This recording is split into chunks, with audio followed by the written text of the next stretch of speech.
This pillow is a representation of a neuron's anatomy.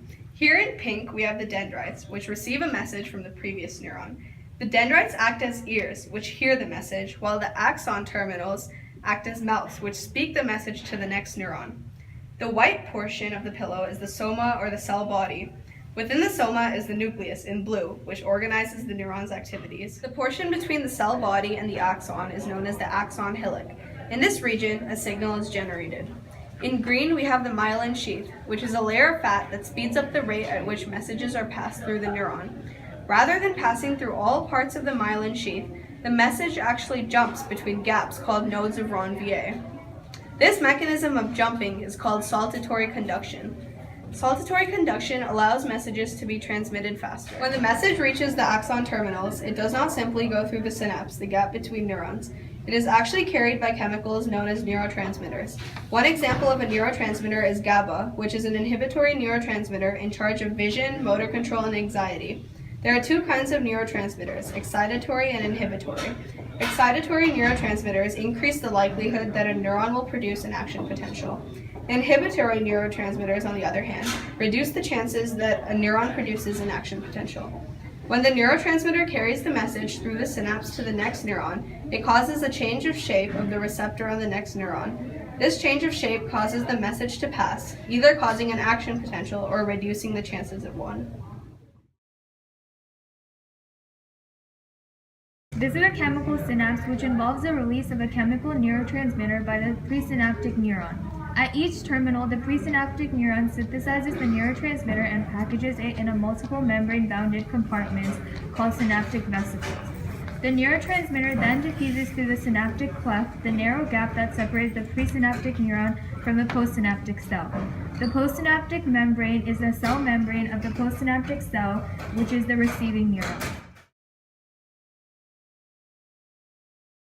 This is a close-up of a neuron.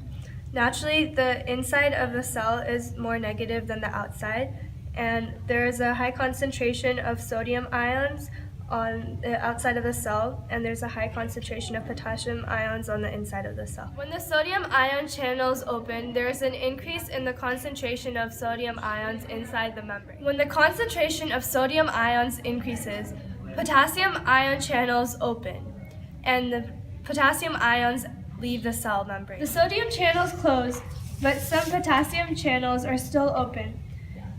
As these potassium channels close and the sodium channels become unblocked, the membrane returns to its resting state. Resting potential is the state when no message is being sent through the neuron, and it typically is between -60 to -80 millivolts. The threshold is the potential that an excited cell membrane must reach for an action potential to be initiated.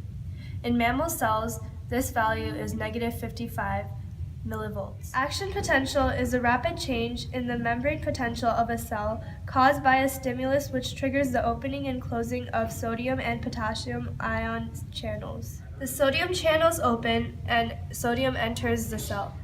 As the concentration of sodium ions increase inside the cell, potassium channels open and potassium ions leave the cell to balance the charge. Too many potassium ions leave the cell, and the membrane potential is less than its initial resting potential. The gated potassium channels eventually close, and the membrane potential returns to its resting potential. Polarization is the increase in the magnitude of membrane potential.